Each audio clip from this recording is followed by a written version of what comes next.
This is why I had to make a cup of tea. Hello, everybody. Welcome to another episode of the Vito x Dino show. This is episode 54. My name is Vito Delsante. His name is Dean Haspiel. Hi, everyone. I'm Dean Haspiel.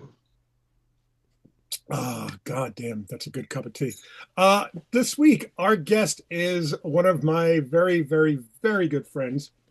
I would say he is top echelon of people to know in New York City.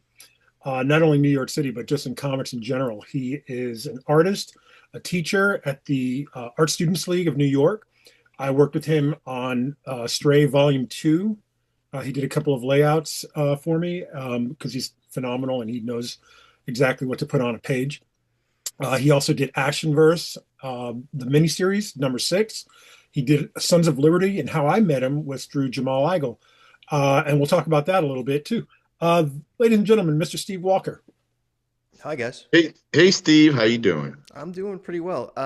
After that introduction, I can go home. Like, I'm Oh, good. Uh, Wade wants me to walk around and give his introduction wherever I go. I got to figure out how to do it without all the stammers, though. How are you, Oh man? yeah, I'm good, man. I'm doing all right. I was actually working on pages before we sat down to record tonight. So Yeah, we've been talking about you a lot on the show. Everyone will know that Steve is my collaborator on the book Pay the Devil, which we hope to have out this summer, fall or so, give or take, yeah, around convention season. Um, we're also talking to a publisher currently about it, so everything's going well. But let's start with why I think you're the most reliable guy in comics. Um, that's a super tall order right there. I stand by that. Um, how I met Steve was through Jamal Igle, and I would imagine Jamal and possibly Steve Ellis were mentors to you. Would that be accurate? Kind of accurate. They're like my older brothers, in a way. I met Jamal first. I met him at the first Wizard World Philly back in 2001 or 2. Whenever they started bringing that show, Wizard World, to Philadelphia.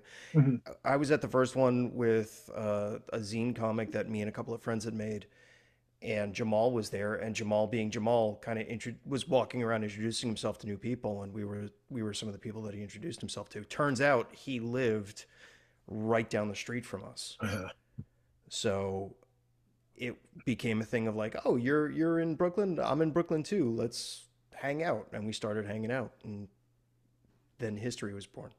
Yeah. Jamal lives a few blocks from my studio out this window here, Yep. so I've seen him walking his dog or whatever. And I just saw him a week or two ago when Kari Randolph had a celebratory gathering at a bar in Manhattan. So I got to see him there. But and I love Jamal, and I want to give some context to Jamal. Can you give some of his resume so people understand who this guy is? Jamal Igle, let's see, Marvel DC artist, probably best known for working on Green Lantern, working on Firestorm when they did the relaunch. Um, Creator of Molly Danger. Hmm. Um, he was the Action Lab marketing director right before I took over. Um, I've known Jamal. Jamal actually used to work at Jim Hanley's Universe, not while I was there, but it's kind of like the small world of knowing someone that worked in comics that also worked at Evan Dorkin being the other. He also did some Nightwing, I think a Nightwing run for a Did little he do bit. Supergirl as well? He did. Or I think so, That's he yeah. did the pre-New 52 Supergirl run. right, Did right. you assist on any of those, Steve? Like, I did you? assisted on Firestorm. I assisted on Nightwing. I assisted on a little bit on Supergirl, not much. I was working steady at that point by the time Supergirl came around. So, So how did you find your way into comics? Let's uh, jump into the origin sure. story. Before we Uh, do that, though, I know how you guys met. Steve, how did we meet? we Oh yeah, met through Activate. Actually, my roommate slash buddy Ryan Roman. Oh, Ryan Roman, right. Bobo Yeah, Dreams. yeah, was part of Activate, the second wave of Activate members, and we met. I had known Vito already. Uh, and we met at New York Comic Con was the first time we actually met face to face, and then through I think Molly Crabapple and Dr. Sketchies because I was a showrunner on that for a while. Mm.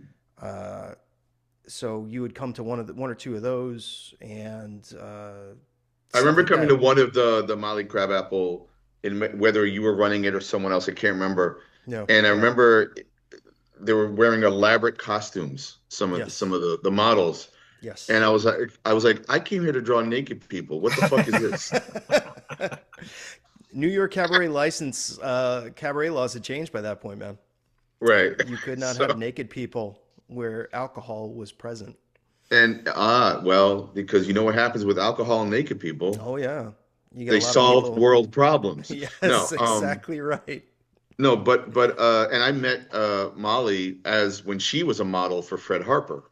Yeah, And we used to draw her all the time, and then uh, she evolved into Molly Crabapple. hmm But yeah, that's I guess I kind of remember that. And for folks, I know we our podcast, anybody listening probably already knows what Activate is, but Activate was a webcomics initiative that I sparked and co-founded with like six other artists until it grew exponentially. But you never did a webcomic for Activate, I right? never did a web comic for Activate. It felt very much like an invitation thing, and I didn't throw my hat into it, or I didn't try. I Mm, didn't feel at the time that my stuff was up to snuff. It was the early days of webcomics too, when you guys were running Activate. I mean, yeah. webcomics at that point were still very much like newspaper strips. I remember stuff like Butternut Squash and Girls with Slingshots, and those were some of the earlier webcomics that were coming out at the time.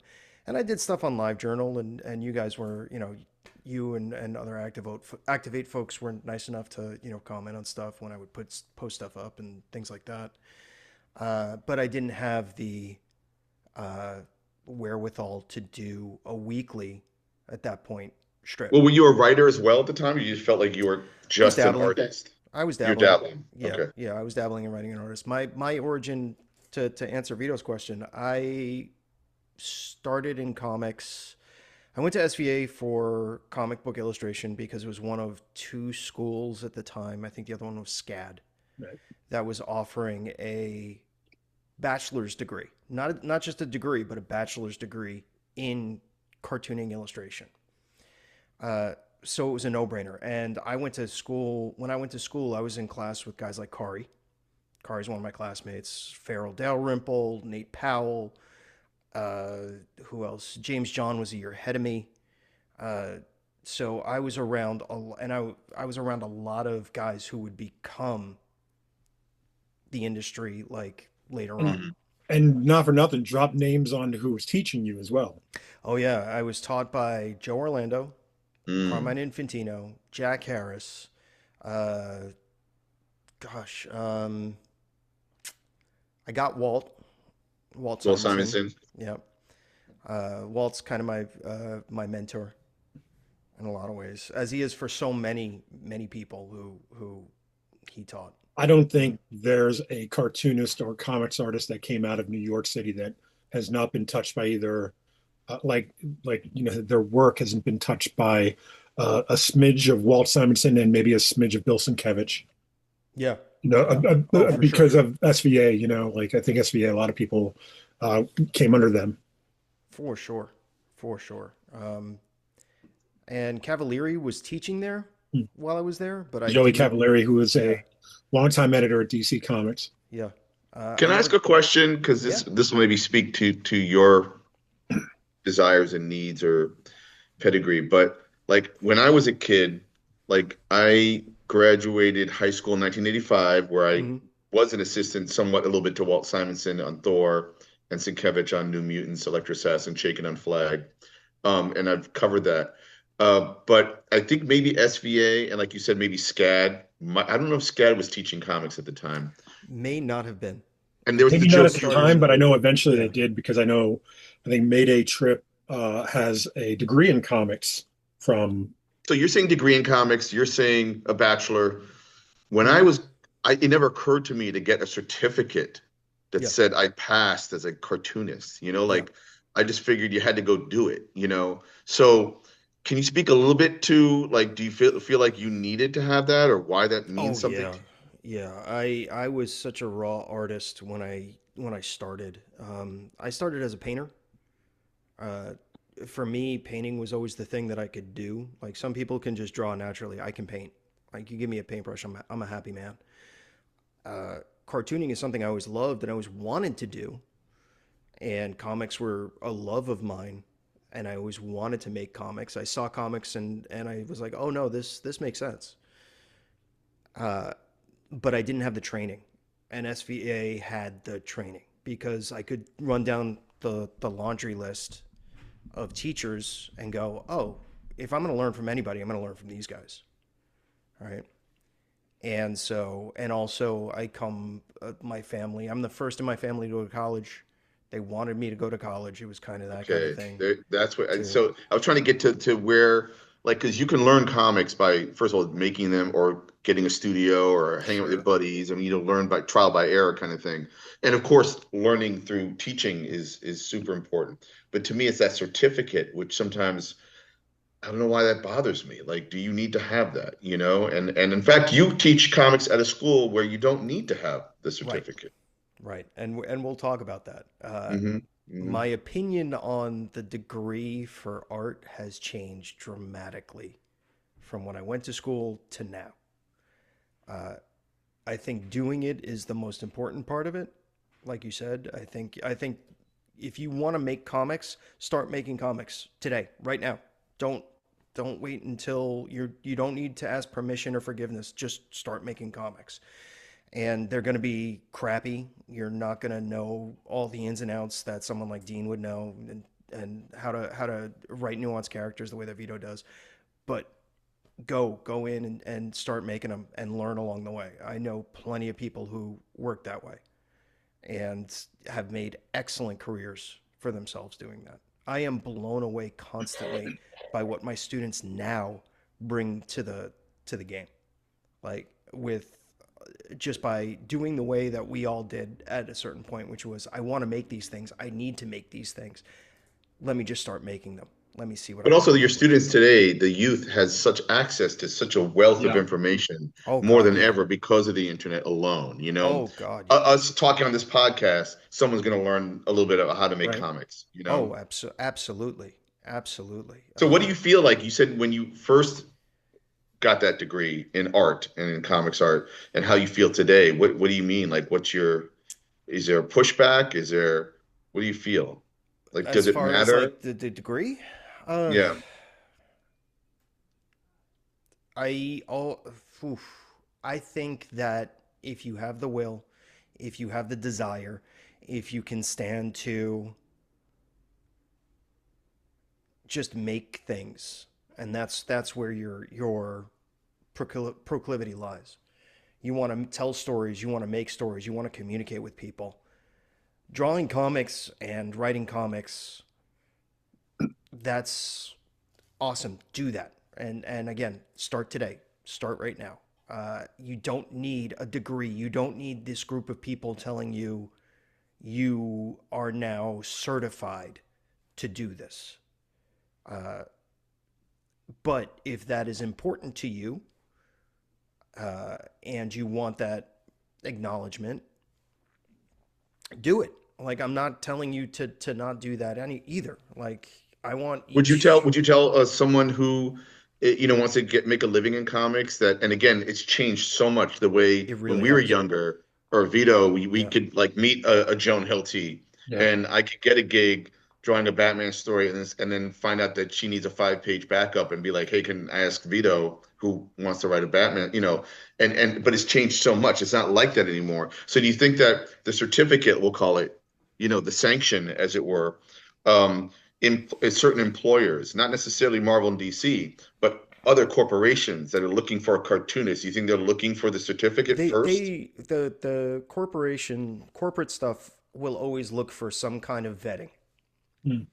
right? They will look for some kind of paper trail. They will look for some kind of thing that says you have something.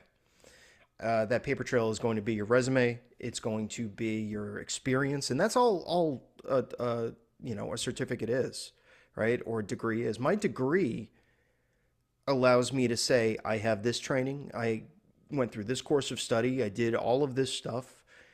That is why my prices are what they are. You're not just buying the art, you're buying my time and talent. So, like immediately after you graduate from SVA, you have your Yeah. degree in hand. What comes next? Like, is it just a lot of Before shopping I even around? graduated SVA, I started working as a commercial artist back in 1999, 2000. I was working for a license company. I was doing model sheets and style guides for properties like Eloise and Rugrats. I then went to work for Business Print. I did not go right into comics right away. I worked in a bunch of ancillary fields because I was also taught, you were never taught how to get a job at Hmm. SVA. You were never taught how to, this is how you break into comics. This is how you, this is who you go to talk to. This is who you start working under. They never gave you that. They still don't, as far as I'm aware. And I would I, assume just part of the reason it may be because if you have a Joe Orlando, he was like one of my first editors when I did two bonus books at DC when I bless was, that man. and he was amazing. I didn't know who he was until No. later. I was like, oh, he drew for EC Comics, and he drew Yeah. that Watchmen backup. But he was a total pro and a great guy and patient. Yep. Yep. The little interaction I had with him. But you might be getting artists that are aging out or don't know how the business works anymore. And I would almost say, like, if you're going to be going to a 4-year course, I think your fourth year, it should half of that course should be about business, the Yeah. business of what you just spent all this money on. Yeah. Right. I actually had a student ask me recently what art school he should go to, and I said, you shouldn't. Hmm. I said, you should go to take business classes. Smart.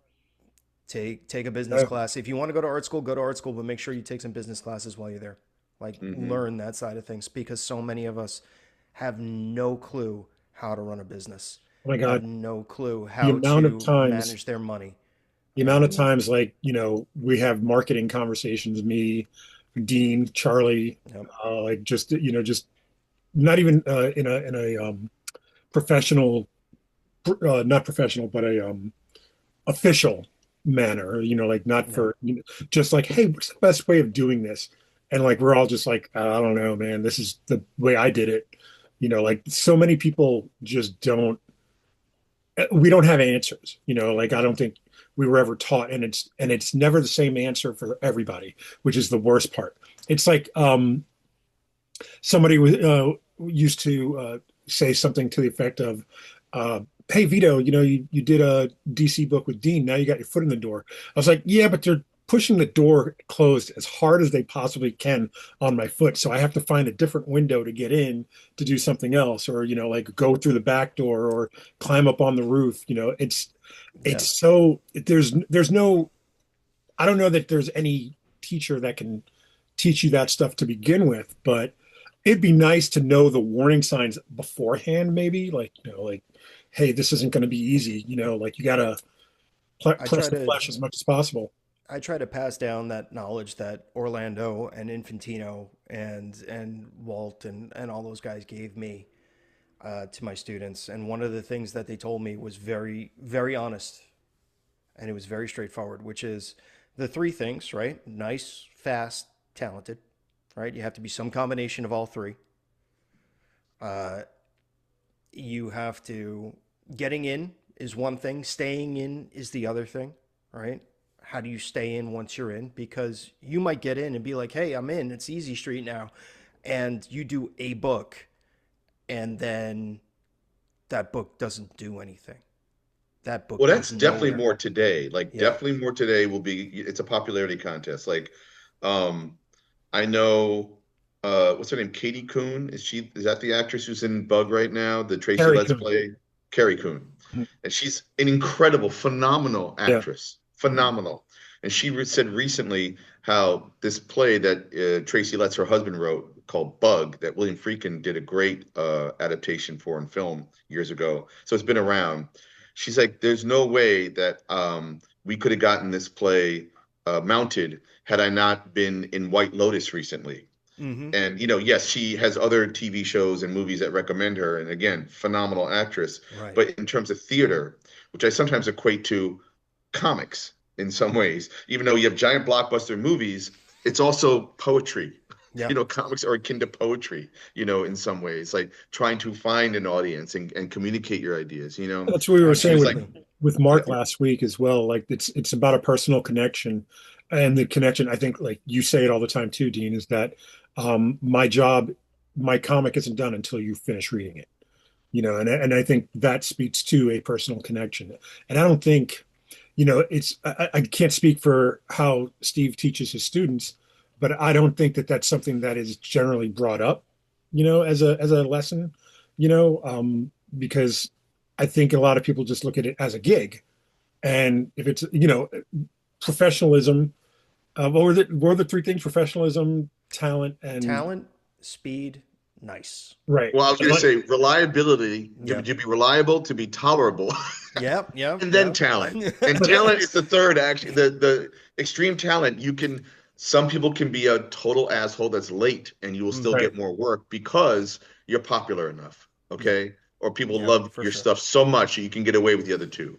Doesn't For the sure. adage say something like, not everybody has all three, but it's something about the If combination of which two you are that yeah. informs who you become, or Right. what Yeah. kind of a artist you are in terms of being hireable. If you've got two of them, you're usually okay. Yeah. That's usually the modica or the como se dice the thing. The criteria or The something. criteria. There we But go. but Words. but Vito, you were I talking about write for a how living. it's all right. We I mean, I don't use ChatGPT, but some people do. I don't know. And that'll be something that can be done through your voice. Like you can just Yeah. switch on to the no, but I remember when I was a kid, how important it was, like, what's your style? This Mm. is my Oh style, God, man. yeah. And style was the whole thing. And like, no, you're still a mere pup, a Padawan. You're trying to learn this stuff and figure it out. So you don't have a style, Yeah. and that's okay because you're learning and you're studying. In fact, I'm still learning. I'll be learning till the day I die how to make comics, or write stories or Absolutely. convey, you know. Absolutely. And some people are so concerned, and then that's the thing that pisses me off about a lot of publishers, or like the Carrie Coon story, is the popularity contest. Like some people won't even look at the first page of a portfolio unless you have a certain amount of people that follow you. Mm. And I'm talking about corporations that pay. Somebody said that the other day. An actor, I think it was Rachel McAdams, Hmm. said something like, some producers won't look at you unless you have X amount of Instagram Hmm. followers, or Hmm. something like that. Yep. So, Some editors won't look at you unless they see your follower count. right. Period. End of But what sentence. I do think is super important is that human connection that you can have. I'm not saying every fan of your work you should be best friends with. I'm not Yeah. talking, that's impossible, right? But, I mean, I I only have think two, so I mean, it's easy. oh, you're And we're in good. the room And with and you. That's and you great. raised both of them. Oh, you mean Yes, no. that's right. And I married the But other one, so three. there you go. But I don't know, man. I just think that like the future of non-corporate comics literally is what we're doing. Weekly podcast, Substack, offering your comic book at a certain price to the person that wants to support you. They understand that comes with the comic book. You pick up an issue of Spider-Man, you're not thinking necessarily about the home lives of the people who created it. Right. Whereas you pick up one of our comics, and you're like, "Hey, are you okay? You doing good? You're right." Funny Yeah. enough, Dean, it's very funny. Like at the time that I was doing a lot of Scooby-Doo stories and freelancing with DC, I remember like trying to pitch like bigger, stories like miniseries. And Mike Siglain, who was my editor on Superman Confidential, which ended up being under Matt Idelson for Superman 676. He was very tolerable of me, I think. He humored me a lot and everything, but like he bought a couple of my stories. And the thing was, I was always, and I mentioned it last week with Mark, that like I was in a mode where I just wanted to make money, and I was just like, well, my wife's pregnant. Somebody's got to hire me. And like thinking that like there's a human aspect to any of this, and there's not. You know what I mean? Like But it's I think there used to be. There definitely used to be. And I think now, I'm not saying that like I don't know anything about that, the but editors at Marvel and DC are robots and like you're just trying to, feed the machine. I don't think that's true at all. But I do think there's a lot more corporate overseeing, now more than ever. And maybe it's because the movies are so big that maybe the comics should reflect the movies versus the other way around. I don't know what the mandates are. And I know it's harder to break into those companies, but we're also, I think not only are we learning as fans growing up, wanting to write and draw these characters and deciding you're going to create our own characters, but I think people being born today who become a comic book or a cartoonist are not even thinking about writing and drawing Batman. Mhm, mhm. They don't care. Why? Why does that matter? I got my own characters to figure out. There is that for sure. Steve, But I what's the think ratio, Steve, in your classes of people who want to grow up to draw Batman or Spider-Man versus, you have a bunch of Harvey P cars? Like, what do you got going I've on? got a bunch of people who want to draw, some who want to do slice of life. They want to do, their own kind of autobio comics, and I find myself recommending them Zoe Thorogood and the Drawn and Quarterly guys and Marjane Satrapy and like look at all of this stuff. I've got people who want to do Berserk, and I'm like, okay, don't do that comic. Here's Otomo. Look at that first. Look Mm. at here. Look at Tezuka. Look at anybody else, and just kind of learn. Uh, so I've got a few who want to draw superheroes, but the superhero stuff is few and far between. In fact, my co-director is working at DC right now, and he's doing DC webcomics at the moment. And that for him was the dream. He Hmm. wanted to work for Marvel and DC. He is that wanted to Andrew? be, yes, that is Andrew Drillin. He wanted to be in that wheelhouse. He wanted to play on that in that sandbox, and he's doing it. What's funny is about Andrew Gillon. It's funny. We were talking about Activate. He was actually working on the chemistry set, which was the sister uh, webcomic initiative that I started with Neil Clyde and Chris Arrant. And I Mm-hmm. think he worked with crap. Who did he work with? I think it might have been Jim Dugan, but I might be no. That was Shondo Park. I'm sorry, but Andrew was working with somebody, and I think it's funny that like we all just kind of came from the same kind of thing, like Well, that's the other thing is that comics is a small community. We all know this. We talked about like the New York thing earlier and whatnot. We all know each other in some yeah. way, shape, or form, whether it's by name or because we've personally met, If right? anything, this conversation will prove how almost incestuous the New York comic scene is, because we really truly do know each other. Like it's all like connect, and if we don't, it's not even 6 degrees. It's like 2 degrees Yeah. of separation. Steve, I wanted to ask you, what, Yeah. in your opinion, now that you're teaching and mentoring, what makes a well-rounded artist? What are you looking to send out into the world once you're done with the teaching? I want an artist. Well, if I'm looking for a comic book creator, if I'm looking for a comics creator, something that Dean spoke to before, this is a creator who isn't concerned with style. They are concerned with story. They are concerned with telling a good story. I try to really punch that home in my classes. Story comes first, above all, above everything. If you are not telling a good story, you're not doing it right. That's one of the only times I will say you're not doing this right. I tell them all the time there's a million ways to make comics. If you're not putting the story first, you're doing it wrong, Hmm. whatever your story is. So I'm looking for a well rounded artist who can tell the story. That means good composition. That means good gestural drawing. Their figurative work. I work at the Art Students League of New York. It's the oldest life drawing atelier in the country. You will learn classical anatomy there. I am not looking for classical anatomy in my comics. Right. I am looking for good figurative gesture work. I am looking for a figure that has life, that has animation, that has movement, that has weight to it, that can when it's holding something heavy, looks like it's holding something heavy. So that's what I'm looking for, and exaggeration of figure in the sense that this is you're representing three dimensions on a two-dimensional page. Show me that exaggerated motion, that stage motion. Dean said comics are like plays. Never more true, because Eisner talked about the proscenium setup of comics all the time. Mm. And we that in my teaching too is keep in mind stage direction. Keep in mind things like your main character enters from the left side of the panel and walks across. The villain enters from the right. So these are opposing forces that were established in stage plays. So, and music. Remember, a page has a beat, a cadence, a rhythm. It's got ups and downs and all this stuff. If you are not hitting that stuff right away, that's what you need to work on. That's what you need to concentrate on. So that's what I'm looking for when I look for comics makers. Have you Don't ever give kept Beautiful. me your anybody? character's origin story and then say, then the comic starts too. Have you ever kept anybody from moving on because they maybe didn't hit one of those like benchmarks for you? No, we are not that kind of, I'm not that kind of teacher, and we're not that kind of institution.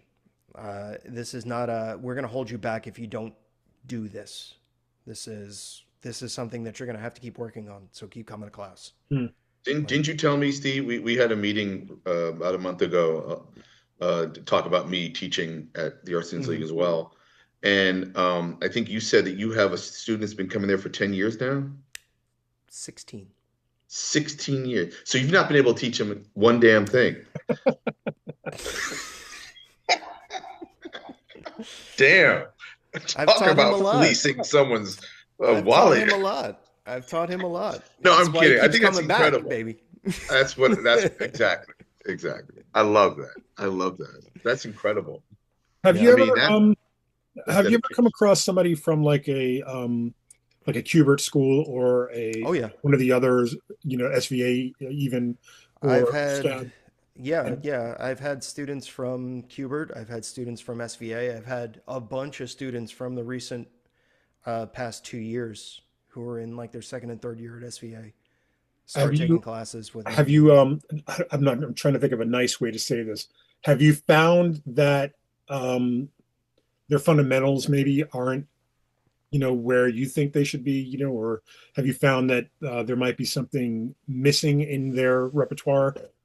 Okay, I don't want to say let me it's a let me failing of the fire back. What do teaching. you I just mean by fundamentals when you ask that question? Because that's a broad question. We sure, could be talking but about a lot of different of things. all the things that you were just talking about in terms of how you want them to walk out the door, like what you want in their toolbox as they walk out the door, like have you ever come across somebody that comes in missing those things that you maybe assume they would know from the other places? Yeah, but everyone's got weak spots, Fair. right? Somebody who may not have the best figurative work or maybe the most refined finish has awesome compositional, you know, understanding. They can build a page and it looks great, like it reads perfectly. Uh, Somebody who's got excellent figurative work, and we've seen plenty of those. You look on, like you said, look on social media. You'll see folks who know how to render a face. They know how to make those expressions look pretty. Ask them to draw a full figure and watch them just go, Mm. because Mhm. they don't have that training. They concentrated on how to draw that face. So yeah, you will always have blind spots or weak spots in a student's practice, in somebody's practice. And it's okay. This is what you need to work on. Start working. Like, get to work. We've got a model up in front of us right now. They're standing on their head. Why aren't you drawing that? Like, let's go. Can you talk a little bit about, and this isn't a fear of mine, but like, Mm. let's say I start to teach more comics than making comics. Where are you at with this? Are you making as much comics as you want to in a year, or is it taking a little bit of a back seat, or what's the sweet spot for you? That's a great question. I was not making as many comics as I would have liked, and that's only because of proximity. Partly, I was living out on Long Island for the better part of a decade, and that commute, 2 hours door to door, was kind of a killer. I couldn't get a lot of work done. I was slave to a train schedule and time and weather and all that stuff. So it really ate into what I could do during a day. Like especially if I'm teaching a late night class, which I often do, and I get out of the building at 10 o'clock, and then I'm on the train, and I don't get home till midnight. Mm. Right? I don't want to draw at that point. I want to go to bed. Yeah. So I was squeezing in comic stuff in between doing all that. I had my own book series that I was doing, that I have been doing, and just trying to fit that in, trying to get an issue out a year in the middle of all that. Penciling, inking, writing, coloring, lettering, the whole thing myself. Uh, And that's the Black Forge Chronicles, right? that's the Black Forge Chronicles. Yeah. Let's talk Uh, about that a little bit. You and I had started doing a kind of science fiction comic called Soul Bride Outlaw. hmm And while this doesn't, I don't think there's any connection between the two other than you. Um, there is a sci-fi element to it that kind of like maybe when we were working together, it might have like said, "Hey, this is an idea that I could run with in terms of science fiction, fantasy, and stuff." So, how did you develop it? Like when were you thinking about it? And with what you were saying about the commute and trying to make comics, how did you find the time to make the whole thing? Because I think you just finished the second one, right? Or yeah. you're finishing Yeah, it I up? just finished the second one. I actually have to send it off to the printer next week, week after, something like that. So thinking about it, how did it come about? We all hear this story no matter where we are. You're at a table at a convention, somebody comes up to you and says, "I really like your stuff. This isn't good. This is how I would do it better." Right? Or why didn't you do this? Somebody always, like, I've heard that. I've heard people say that without preamble. And you're just Wait, like, you mean wow, somebody comes and looks at your work and criticizes it? yeah, yeah. It's Wow. amazing. Jamal and I used to joke about this all the time. It's like people would come up to him when he was working on Firestorm and be like, "Why didn't you do this? Why didn't you do that? You could have drawn this better." It's like you could have drawn this better. All right, so you're in some way, and yeah, that sucks, but in some Yeah, ways, it almost comes with the job if you're working on a franchise character, because everyone here, this is absolutely, the way I would do Firestorm, or whatever. And absolutely. and that's one of the reasons why, and I've cited this before in this podcast, not this episode, but Tarantino uh won't really work on franchise characters because they'll tell him how he did it wrong, but you can't tell him how he did Kill Bill wrong. You cannot like Kill Bill, but you can't tell him how he did it wrong because he created and invented it, like Right, so. And right, I think that's a funny little get out of jail free right. card kind of thing, you Absolutely. know. But we have So all of us, we are all guilty of this at one point or another, is saying, if I had these characters, this is what I would do with them. That is where Black Forge came from. If I had these characters, if I had this story, this is what I would do with it. right. And I just kind of did that, and I was like, okay, put your money where your mouth is, Walker. Like, you think you can do it? Go for it. And that's kind of where it came from. It came from So that. tell us briefly about Black Forge for the people listening.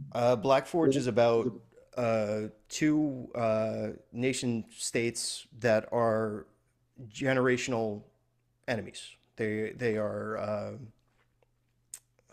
generational adversaries, and they are about there's a tentative peace, but it could be shattered at any moment. And there's a third party coming in, led by this guy named the Dread General, who wants to push that over the edge. He's tired of this kind of feuding, wants it to end, and figures the only way to end it is to tip them into war. So this way he can come in, take over, and fresh, clean slate everything. There is a woman named Lana Westgarden. She is tasked with preventing this from happening. And Dane Blackforge is her, not her protector, but the military side of everything that goes along with her to try and stop this. And it's a race against time for them to stop this conflict from happening. It's very Shakespearean and epic. Jeez, Yeah. my Yeah, lord. I remember when Steve gave it to me and I read it and I was like, all right, where's two? And he said, I'm working on it. I was because again, like I think that there's a just because I've worked with you, like I could see the maybe not connection, but I could see how it would connect to what we were doing. And I just thought that it was such a like there, I remember telling you like the backgrounds are beautiful. Like the like and it's it's not a Thank you. I don't know if it's a compliment or not. It probably is. But that's not to say that the foregrounds or the character work wasn't good. It's just that the backgrounds were stunning. I was like, this looks like Italy. Like it looks like an actual place, like with the, like motor scooters and stuff like that. And it just blew me away with how much you put into it. You know what I mean? It wasn't rushed, which obviously every artist, nobody wants to be rushed to do something, but it's clearly done with a painstakingly eye for detail and attention to, again, story, as you were saying, but also just entertaining. Like like we always forget that that's what comics are supposed to do is be entertaining. It's Yeah. supposed to be somebody's distraction Yeah. from the norm, and it's 100%. I think I posted on social media like your like where do people get it, and I put it wherever. So I would encourage, and we'll put that on our show notes how they can get a copy of their own. But Sure. it's a fantastic book. I absolutely adore it. Thank you. Vito, you and I have collaborated in the past, and we've discussed that a little bit.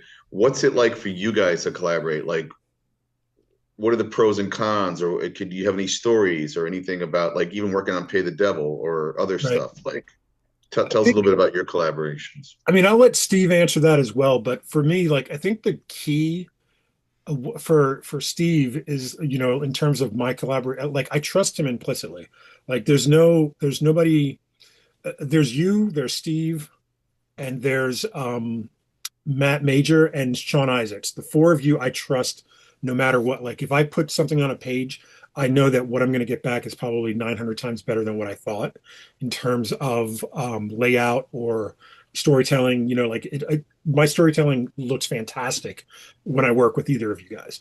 But the thing that I always remember is like when Steve was living on Long Island, I was living on Long Island as well, and we met up at a Barnes and Noble one day, and we just sat there, and we were just like throwing out influences and like, oh, I have a John Scalzi old, what's it called, Old Man's War, Mm-hmm. because Steve told me to buy it. Like it just like, oh, okay, and like I was buying, I think I'd sent him a who's that artist, Chris Chris Foss. Foss? Yeah.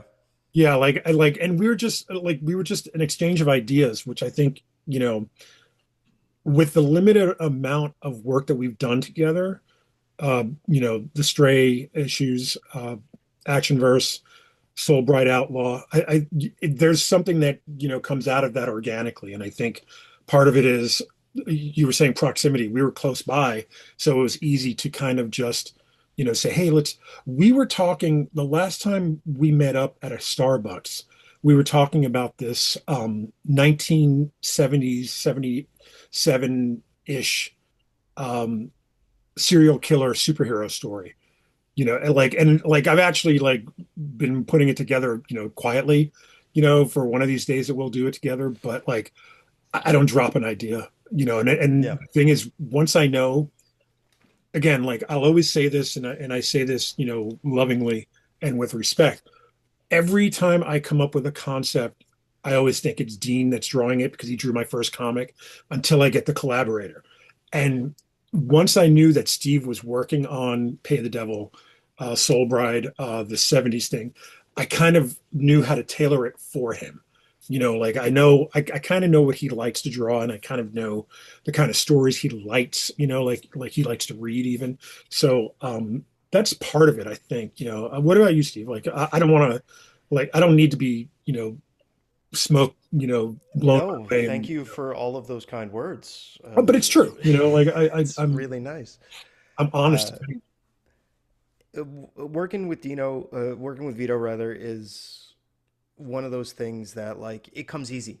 Like there are so many collaborations where it is you're working with a writer and it is don't change a single one of my beautiful, beautiful words. And you're like, okay, I put what's on the page directly on on the art. Cool. I don't have much of a say in this. I'm along for the ride. And I have had conversations where he's like, "No, change whatever you want." Wade said it the other day. It's our story, Hmm. right? And I've always felt that with Vito. It's kind of, especially with Pay the Devil, with Soul Bride. Soul Bride is us, the two of us on the phone sometimes, just kind of, and it has been in the past where we're just talking stuff. There isn't a script. It's just, okay, this is the idea. This is what we're doing, Yeah, and kind of going from there. Very loosey goosey. very Marvel Yeah, plot style, which is not my comfort zone usually. But again, it goes to trust. Like yeah, if you trust the person that you're working with. I've only worked plot style with Steve and Ray Anthony Height. So I mean, obviously, Ray is like my brother and Steve is too. So to that, like it's just yeah, it's not so much change what you want. It's what do you want to draw? Like draw it. yeah, Like if this is what if this is the story interests you at all, why wouldn't I let you, make it interesting or, yeah, like make it something that you want to read as well. And that's the best part of getting art when you're an artist. I mean, when you're a writer, like it's just like, all right, what did they do to my story? Like in a good way, like the benefit Mhm. of it, like yeah. you're making me look good. And adding narrative value. And like one of the Yeah. things I noticed, and I don't know how to describe it, and I'm going to describe it in a very complimentary way, and I do mean it complimentary. Pay the Devil. You've done the first 12, how many pages or whatever, I've done 13. Yeah, right? yeah. That you've And seen. I've done more since then. that I've seen, Yeah, and in what I've seen, there's a confident shorthand. All the story is there, like you said, backgrounds, atmosphere, character, gesture, imperfect anatomy, because who cares about perfect anatomy? Like, but there's also kind of a shorthand, and you showed me something recently, and I forget, it might have even been at Bix last year, or maybe when I saw you, Steve, recently, where I'm like, I'm kind of jealous because when I'm doing my layouts or when I'm drawing on a shitty piece of paper that's not meant to be published, is my best art. yeah, The minute I'm taking the layout and putting it onto the 11 by 17 board now, and like, reference and this and that, everything kind of starts to freeze up and like become less the jazz that I had experience with in thinking about it and trying to yeah, visualize it, right? yeah, And what I'm jealous about, what I think you're able to access or achieve, is an imperfect shorthand that tells the fucking story. Move on, keep going. And there's a dynamic that you have that exists, but also you know how to play it down and play it up when you need to. It's like, or the rhythm, the yeah, music, right? And I wish I could get to that place. And the compliment I was going to say, in some ways, it reminds me of when Mazzucchelli, you know, after Daredevil and Batman, and went to Rubber Blanket. Yeah. Mm-hmm. I'm not saying you're drawing. None of us is Mazzucchelli here, okay? Mm-mm. Mm-mm. But the spirit of a Mazzucchelli in your art, if that makes sense. Thank you, Dean. That's And that. maybe some of that comes with your collaboration, how open and your dynamics are, you know? Well, Oh, guys, I'm what's done funny is here. I'm good. I can leave. what's funny is those initial pages were all just plot. Like it's just like this page. This is. I don't think I dialogued them until after he sent them back. So it was like when we decided we wanted to do a full book, I figured out where those pages go, like fit in the narrative, the overall narrative, and I full scripted everything else. So he sent me the layouts, I think last week, or the Yeah. thumbnails. And I was just like, that is absolutely the cinematic view. There's this one scene with a helicopter that when I saw Steve do it, I was like, oh my God, that's everything. Like that is the whole, like it's a really amazing, I got goosebumps on the back of my head just now. It's a really amazing splash page of overhead shot. And it's just like I knew what I was thinking in it, and I was trying to think cinematic, 70s cinema by way of Tarantino. A lot of this was um I would say it was part of the conversation of you, me, Charlie, and Neil trying to do like grindhouse kind of almost Right, X-rated right. comics. And right. then I had read the Tarantino cinema. I forget the name of the book. Um, Speculation, cinema yeah, Cinema speculation. Speculation.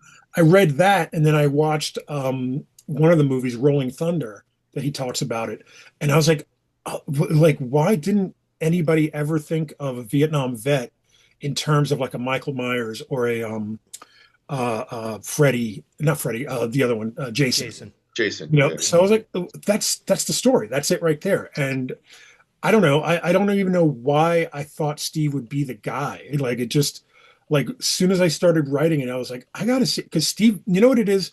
Steve has a very good handle on long form storytelling. And even though it's what is it, 48 pages or so, give or take 52 or something. It Um, was 48. I upped it. yeah, I think he upped it to 52. Yeah. But like it's again, that speaks to Steve's ability to do long form storytelling.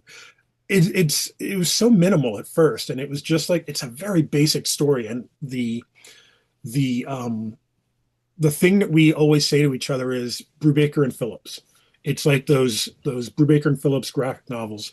Let's think of it like that. It doesn't have to be 80 pages. It doesn't have to be a one shot 22 pages or something. Let's get somewhere in the middle of that so that it feels like an actual story that you're reading, and it feels like you can hand it to a director, maybe not Tarantino, but you know, you can hand it to a director and they'll be like, I totally see this as a movie. And I don't know, I tend to have a frustrated director or you know cinematographer inside of me anyway, and I think Steve has a very healthy appreciation for film, and like we kind of jive on the same films that you and I jive on. So it just seemed like a perfect marriage, really. And we armor ourselves by indulging cinema and other mediums and then reinterpolating them into the comics format. There's a sequence, I think a two-page sequence in Pay the Devil where it's early on. I think they're walking the woods and the couples having sex and stuff, and there's this elaborate layout, that's kind of hiding the nudity, but maybe not, in spots. And then there's a killer watching or what. I mean, I forget the sequence right now. It's been Hmm. a while since I've seen it. But I remember thinking, oh, you're playing with the page, you're playing with the form, but you're also serving the story, by creating a point of view, Hmm. as it were. That was always my intent with that. Like my intent with so the Michael Myers character, the first Halloween movie, the Michael Myers character is in that movie more than people realize because he's in shots in the background where he's blinking, you miss him, and he's gone. Hmm. And I wanted the Kilroy character, our main character, to be that, to have that moment. I wanted you to read a page and go, "Oh my God, this is horrifying," and then go back and read it again and go, "Wait a minute, what? Oh, Hmm. that's scary to me." Bernie Wrightson often talked about what was horrifying, what was terrifying, and he goes, "It's not the monster, it's not the giant werewolf, it's not the vampire, it's not Frankenstein. It's the guy who's standing on the street corner and there's a drop of blood on his shoe." Hmm. Yeah, yeah. It's good. Oh, it's And true. that's kind of what I go for when I do scary. I don't do scary often, but that's what I go for. And that's the And other thing too, is I don't think in terms of like when I scripted it and wrote it, I don't think I was thinking much of horror, you know, as much as I was thinking splatter or gore or, you know, like just, yeah. not black exploitation, but just like, you know, just kind of, I mean, exploitation, because part of the spirit of that initial idea we had as a group was bootleg comics that felt like right, exploitation films, right? right. Kind of a thing. Yeah. And yeah, you can lean into the gore, or you can put the drop of blood on the shoe, I think like that was, depending. I think that was the thing I told Steve. I was like, you know, I like feel free, like, you know, just, you know, take it as far as you want to take it. I think that's the point. Like the point is just that, you know, I wanted to do something that wasn't stray, number one, um, that would inform readers or publishers or editors that I don't just do the one thing either, you know, like just and again, it comes down to collaboration. Like I'm a slave to collaboration because I can't draw, which we'll talk about here it shortly. Um, but because I am so dependent on collaborating, I will always say, you know, like I know that this is reading this way. This is reading like um, a revenge tale, but make it like dirty, make it horror, like make it like bloody. Like I don't even think we might have talked about spot coloring at one point, but Hmm. like at the same time, like it's so evocative and graphic the way it is that it doesn't really need it. It just we it's funny, we talk about this stuff, whenever we get on the phone, like we'll talk about format, layout, stuff like that, stuff that's not the story anymore. Like once the story's written and once he's gotten the thumbnails, we don't have to talk about the story anymore because I trust him to do whatever, and he's already read the story and said and endorsed it. So then we just talk about how big is the book going to be, how what kind of paper are we going to use, that kind of stuff. It's so All right, weird. so what you're talking about, and again, I'm becoming more hyper aware of our podcast and what people listening and trying to learn from it. And I do want to get to you learning comics, how to draw, Vito. Mhm. But like when you guys, like, I think about, oh, I'm working on antimatter right now, and I'm working on the next page of a story, for the comic. What is the plan? Like, does it take a couple of years because Steve has got a job and working on his own comic? And like, what, like, are you working on something that's considered an evergreen product, or is it something that has to come out during the presidential election, that kind of stuff? Like, what is the business behind your comic? The business behind our comic is that, to answer part of that question, Dean, is when Vito brought this to me, I said, okay, I would love to do this because it's him. If Vito brings me something and says, hey, you want to do this? I'm going to say yes. It's just, that's a foregone conclusion. It's just, when can I do it? And I told him I was working on Black Forge and that I wanted to get that finished first. Like, that was, it's really important to me to get this done. It's only 3 issues. I'm doing 3 issues and out. That's the plan. And it's also So, important to me as a reader. I want to yeah, read as well. So yeah. And I can't, in good conscience, start something. Like, I don't like to, I hate when creators start something, put an issue out, and then nothing. Crickets for years. And then they put out the next issue years later, and you're like, I forgot what the first issue was. hmm. I didn't want to do that. So I wanted to get the story out of me, get it out of my guts, and then go into this. Also, it's not science fiction, which I'm more known for. It's not period. It's period a little, but it's not Revolutionary War period or steampunk, which is another other stuff that I've done. So it's kind of in the wheelhouse that I've made for myself a little bit. Um, and it's a fun like stretch for that. So the business side of things was, when I finish this, I'll start committing to this. I've done 2 issues of Black Forge now. I can give some time to just doing pay the devil, get it out and get it done in the time frame that we want. And And Vito, what do you imagine? This is a one shot, like basically call it a 64 page book, depending on what back matter or Right. whatever, if it's 52 pages or maybe it's 52, whatever the signatures are. Hmm. And you are talking to a publisher or looking for a publisher. Yeah, we're talking to someone right now. Okay. The number one thing is we definitely want to, print it ourselves, at least, like a initial run. Um, if Like a Kickstarter, you mean? not Or necessarily, just like I'm so over Kickstarter in a way. I just want to make like a limited edition, like maybe 50, like and then have a more mass market version, you mean? yeah, like Okay. something, that like can do be a raw printed. like simple cover Yeah. Like Black and 200 white. copy run and be done, and yeah, just like kind I of, just yeah. because I feel like selling them at like, $30 a pop, like number one, would make our money back. Number two, um, it's such a small little thing that people start talking about. 'Cause I think, you know, I don't usually have a good sense of anything. I'm an idiot, most of the time, but I get a good feeling of this. Like I get a good feeling like this could be an award, like a a considered book. And I've said that to Steve too. I was like, this is definitely like a Harvey or Ringo or any of it. Like it could even be a what's that sci-fi award, Saturn Award? Like it could be one of those. Like it's a very well intentioned and very well put together book, like in terms of from top to bottom, I think. So we're always that's what one of the things we're talking about in terms of format and like quality and stuff. It's like, if someone's going to come on and print the thing for us, and distribute it, then they have to kind of follow our lead. So we want to print something so that they can see what our ideas are. What's funny is, yeah, dude, I Real see. quick, do you see this piece of paper? See what it says? Hmm. Mm-hmm. It says the 2026 Eisner Awards call for entries. And I'm looking at this and I'm like, oh, yeah, that's right. Chest Face came out in 2025, right? And I'm looking at the eligibility, and we've discussed this before, which is why I'm talking about the business of your comic right now.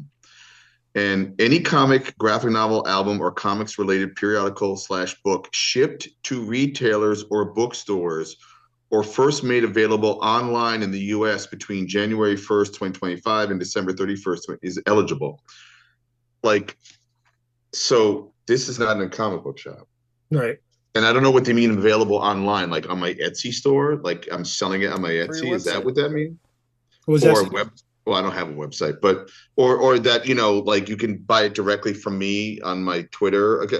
Like that's the part. And I remember last year when I sent something, and I believe I spoke to Jackie, and she's like, yeah, it's not eligible because it had to have been distributed in the store. So in terms of the business, whether you print up 50 copies on your own and get it, it is the mass market. Yeah. Again, I don't make comics to get awards, but I understand awards help with the optics of the And comics. that's the other thing too. Like I don't either, Dean. You know this for No, I know. but it's call it hubris, call it confidence, whatever you want to call it. It's just that when I talk to Steve about, especially his enthusiasm for it, when I talk to him about it, it's just like this could be a break, like a career breaker. You know what I mean? Like this could be the one that, in a very real way, this reminds me a lot of World War Mob. It's a very high concept, very easy to digest, very easy to understand concept. So why wouldn't it, be kind of like eligible for any award or any kind of recognition, or again, nominations are the award. I don't care what anybody says. I agree. I agree.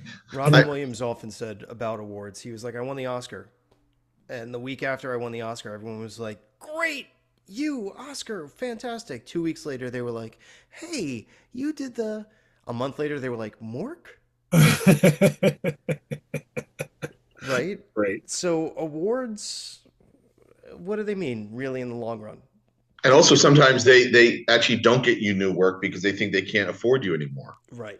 And Mm. they haven't even talked to you. They've already decided to move Right. on, They or made you're the assumption. associated to Right. the character that got you the award now. So Like so what's funny is in a like in a realistic conversation way that we've had.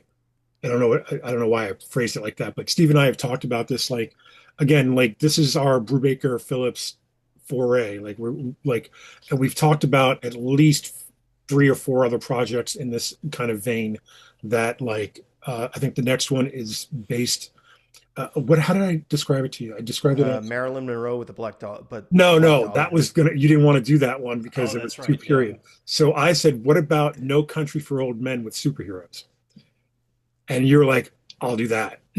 So yeah, so that would Well, be you the give me a next Cormac title. McCarthy style story where, it starts bleak, it goes bleak, there's a glimmer of hope, and then it ends just as bleak. I'll read that. I'll read Yeah, the hell out of that book. I think see, that's that's where I think you guys like. I've read the script for Pay the Devil. I think it's a great comic. I think though, where you guys might actually start to create a rumble is when you have three of these under your belt. And I'm yeah. talking about 348, suddenly like Brubaker and Phillips, right? Mhm. Yeah. Even though they came at it, they already had their legacy accolades, Right. I mean, Winter Soldier for Brubaker, although we know him from back in the day when he was just doing writing and drawing his own comics. Right. Yeah. What was that called? Low Life or something? I Yes. forget right now. Yep. Complete Low Life was the collection, but yeah, it was called Low Life. And I used to hang out with Ed back in the day. He crashed my apartment the night before to get the Batman gig, to go have a meeting with Shrek, and then we Yeah. celebrated that night. So, and then there's Phillips, who's amazing, right? Like, so I'm thinking, you guys, if you're open to the collaboration and the process and the time it takes, I see you. If you come out, God, if you could get a contract with a publisher where they paid you to do one graphic novella, a year. After a few of those, suddenly it's like, oh snap, give me some more. Like that's what you create Dean, that hunger. the whole thing is, I look at it as like one of the things we've been doing at the league is we do a comic fest every year. This will be our third year doing it. The first time, it's novel. If it goes off, it's a success. It's great. The second time is the proving ground, right? You did it once. Now, can you do it again? The third time is okay. Now it's evergreen. Now it's a thing. Now you're firing on all cylinders. If we're gonna do something like that, it's gonna be that kind of thing. The first time we do it, it looks good. It looks great. This is fantastic. Can you boys do it again? Yeah, yeah. Can you? And I think the other thing too is that the difference between maybe the Brubaker Phillips comparison is that I don't, and I think I have to blame / credit Steve for this. It's like I don't think they're all going to be along the same lines in terms of the type of story. Like No, they shouldn't be. That's no, exciting because and I think it's your next jam. It's your right, next and I think that's the fun album. part of it. Like I think the idea of first of all, like the idea of working with Steve for the next, let's say 10 years, because these things don't happen overnight. He's got a job, I've got a job. But like, let's say for the next 10 years, the idea of working with Steve for the next 10 years certainly doesn't bother me. You know what I mean? Like it certainly like, Right. sure, this is easy, but the other part of it is the, the origins of our friendship to take that and then to end up like doing 3 or 4 of these, however many we can get done in 10 years, like that's amazing. You know what I mean? Like that's like you and I, Dean, have known each other almost 25 years, I think, because we met in 2001, so that's 25 years. And we started out being buddy buddy. We did a comic or two together.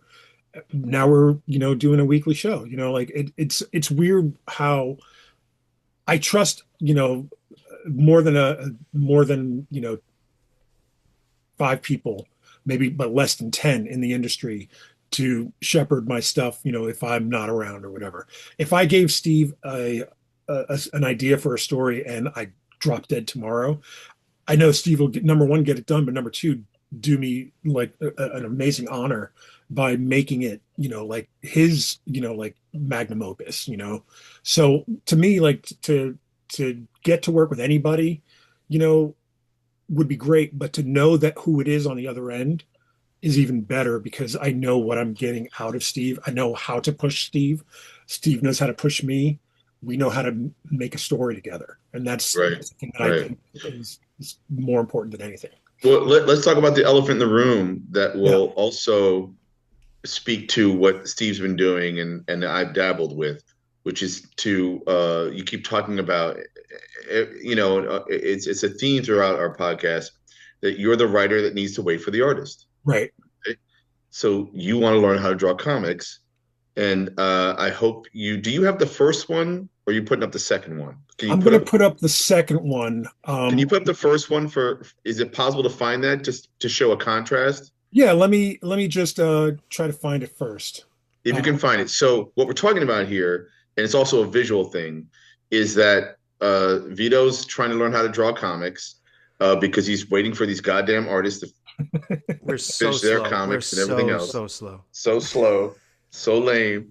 And so you asked Steve to give you a prompt and then Steve, you can talk more about this, and I want Sure. you guys to weigh in, but then I'll do my little weighing in as well. So take it over, Steve. Quick recap on this. Vito put on social media. I want to learn how to draw comics. And he listed a couple of us by name, and I just texted him. As soon as I saw that, I texted him. I said, "Do this, do this, do this." I said, two people. You got a guy walking into a bodega, ordering a cup of coffee, walks out. I said, "That's your prompt. 6 panels. Get it to me by Monday." So I gave him a deadline. I gave him a panel count. I put a lot of parameters. I put a lot of guardrails up, and he got it to me. He sent it to me, and this is the second version of this, Right. which took him quite a bit longer because of the holidays. Yes. And I'll as an editor, I'll allow it this time. Can you show the first version, and then That's what I'm looking for right now. I want to describe for the listeners, which is I think the majority of the people who indulge this podcast. So sorry for the visual, although we have the YouTube version. You did break it down to 6 panels, and if Vito can find the first one, he indicated in the first panel an exterior shot of a bodega, or a person walking into a place, right? Right. Right. And then the second panel Hey, is an exchange, right? I can actually share my screen because I did a. Oh, you have it? Here you go. This is okay, the here you first. go. Yeah. Here's the first one. So we're looking at this. So right now we have something of like, it almost looks like a Pizza Hut, to be honest. Although it's supposed to be like a coffee shop bodega. Then we see like two people at a counter, and you see what looks like money being exchanged. Right. And then we get this two beautiful panels, panels 3 and 4. We see coffee dripping into a coffee pot, or being brewed, and then the coffee being poured into a cup. And then we have this panel that I don't understand. Nobody understands what's happening. And then panel 6 is a man standing there having an existential crisis, possibly, and then drinking said coffee. Okay, so that's the first version. And I remember saying to Vito, panel 5 is the one that's bothering me and should bother anyone, because what is happening, and also because he hasn't written a script, or there's no script here. We don't know, is there some kind of internal conflict? Is the person in love with the person at the counter? Like, give me something. And I think panel 5 could actually be the game changer for this page in some ways, because everything else is rudimentary and showing us you don't need a script for the rest of it, but you do need story for panel 5. You need something more. So the I think I mentioned it on here before. I don't think Steve knows this, but panel 5 was, had I thought about it a little bit more, I would have actually drawn it. But he's supposed to be at a bus stop, waiting for the bus while he's drinking his coffee, and that's time. So it's a time jump, right, away from the coffee, and then he's drinking it. But again, even if he's at a bus stop, is he thinking something? What is happening? Like, is he just enjoying the coffee? Like, obviously this is where script would come in, because the first 4 panels work beautifully, even if they're a little rudimentary. And then 5 throws a wrench into it, and 6 it can be like the payoff, in a way. And that was something that I said to Dean, which was 4 to 5. That time jump, as described, is awesome. All right, it's you're pushing forward on the timeline. That's exactly what gutters are supposed to do. We just need that information of bus stop. Even a sign that showed a bus would have been enough for us to be like, oh, okay, cool, right? Absolutely. Okay, so then you did a second attempt. Yeah, let's see if that'll come up now. Well, I can actually, if you don't mind, I'll share my screen. Okay. Because I've got it up, and I've also got some controls here because I did an overlay. Oh, nice. As well. So here's Vito's attempt going through. Oh, panel 5. All right, so before we get to 5, always a problem. Which, by the way, Vito, I love the way. I assume that's supposed to be you on the left. No. Oh, it just happens to be.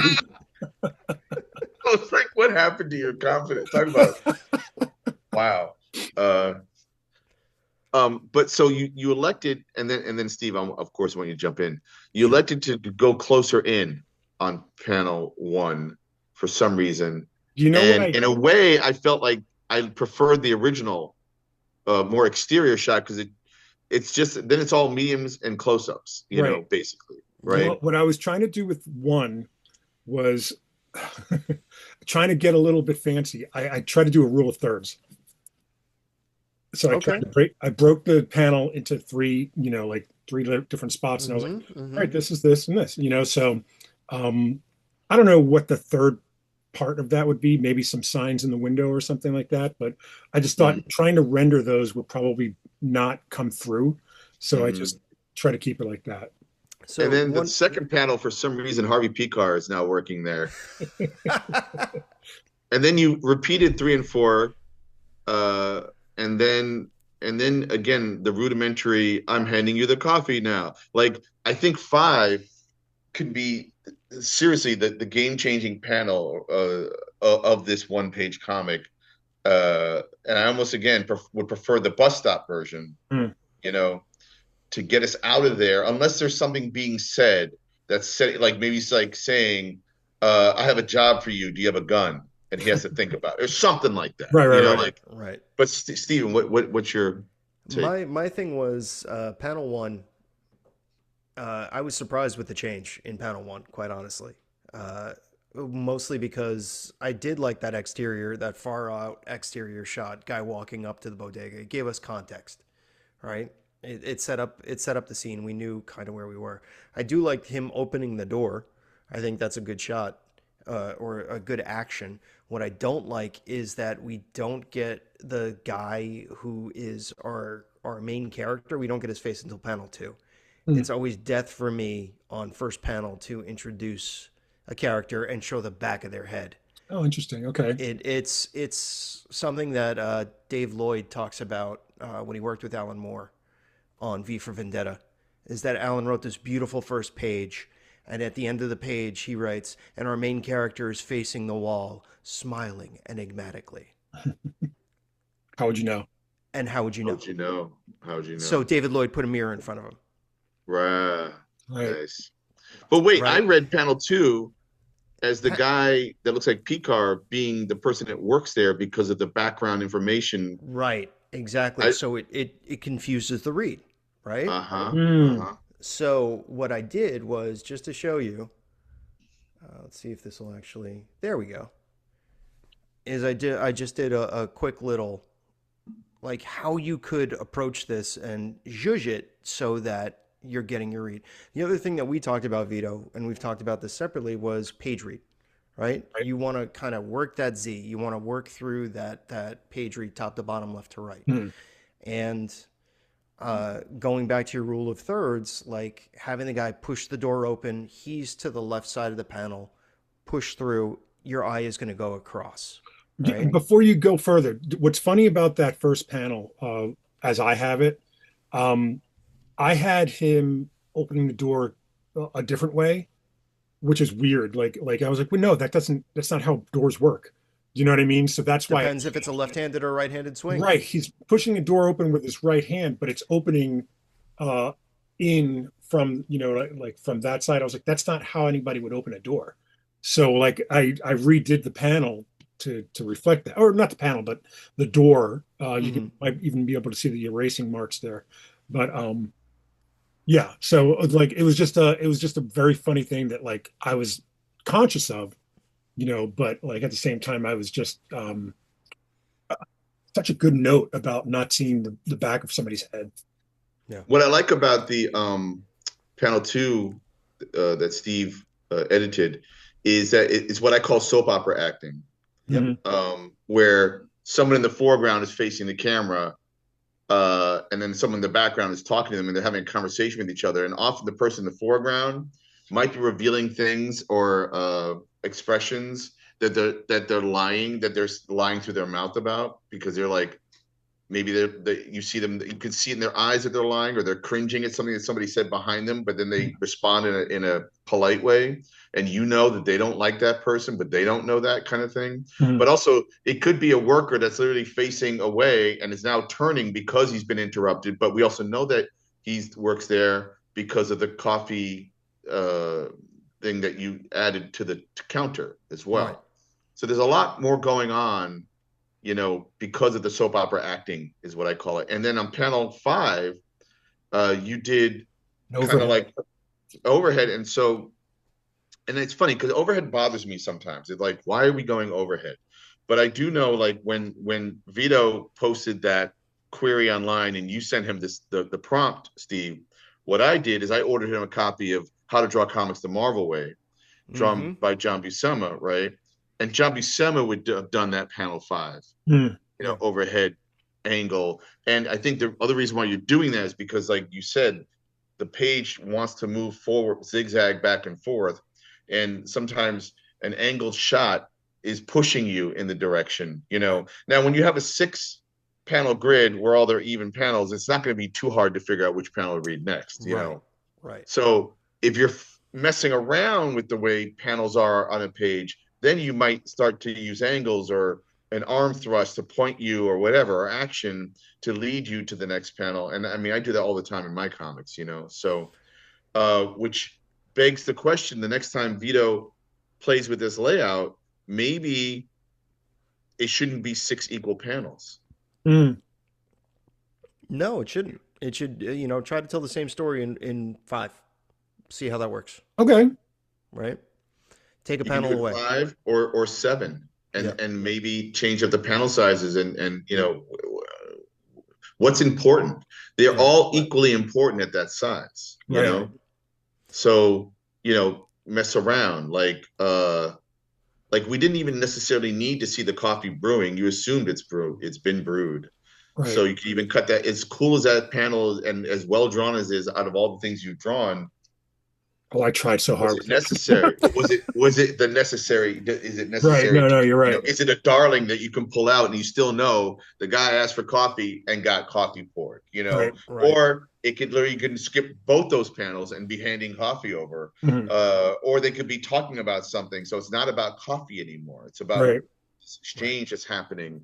So, I mean, there's so many ways, but also that then requires to understand what is your story about. And Yeah, so I wonder, Steve, does he need to have a story idea that maybe to push around? He could. before you answer that, Steve, before Yeah. you answer that, I do want to say that I didn't write a script per se. I just tried to be as raw as possible, because Right. I'm raw, like, so I tried to just jump into the page and just be like, guy getting coffee at a bodega, boom, got it, and not, try to. So, I mean, maybe that is the next step, is to actually write a 5-page story.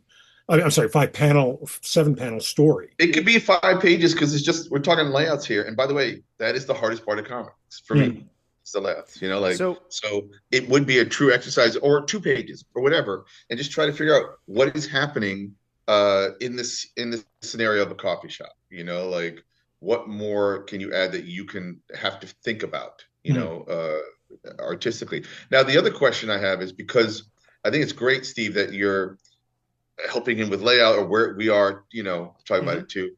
But like, what about the drawing skill set to be able to draw? Like he can draw a coffee maker and a coffee cup, but the people, I mean, what's the next steps, The next steps are look at what he's doing right, which Mm-hmm. is with people, his proportions are fine. Mm-hmm. Like Vito, you have some of the most natural understanding of proportion that I've seen. Like Thank you. even that first panel on that first page, the character was in proportion to the building, the Mm. front of the building, to the door. That is something that seasoned cartoonists don't get right, don't understand, and don't know how to do.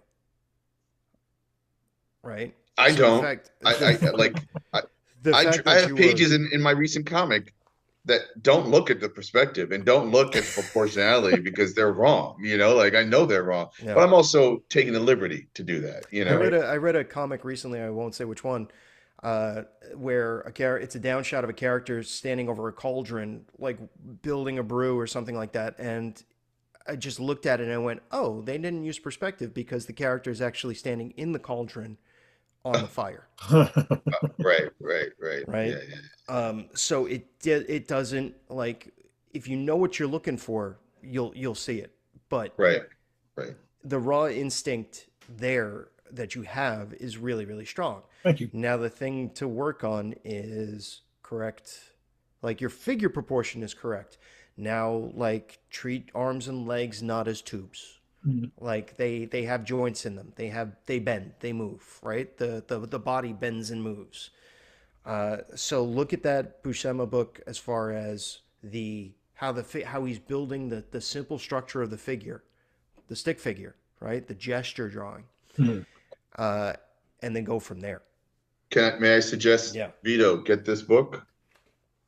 Okay. Oh yeah. Who's And I'll tell you why. All right. So it's The October Girl, book one by Matthew Dow Smith. Okay. Oh, I love Matthew Dow Smith, actually. And the reason why is not only can this guy really draw, but then what he did is he Picasso'd himself in a way where, okay, I'm going to show you like this page. Let me show you this page. Now it looks really simple and easy, doesn't it? Mhm. No, Yeah. no, this is not easy to draw. But look at this, Vito. Look at these pages.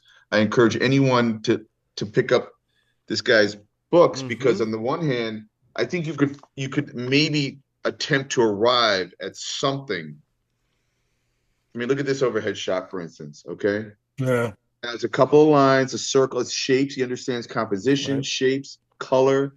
He's I got mean, leading lines, so you know where you're reading, where you're looking. Mhm. Yep. it's phenomenal. It is phenomenal to look at, and yet unintimidating because, like, okay, there's a house, and then there's someone lying down.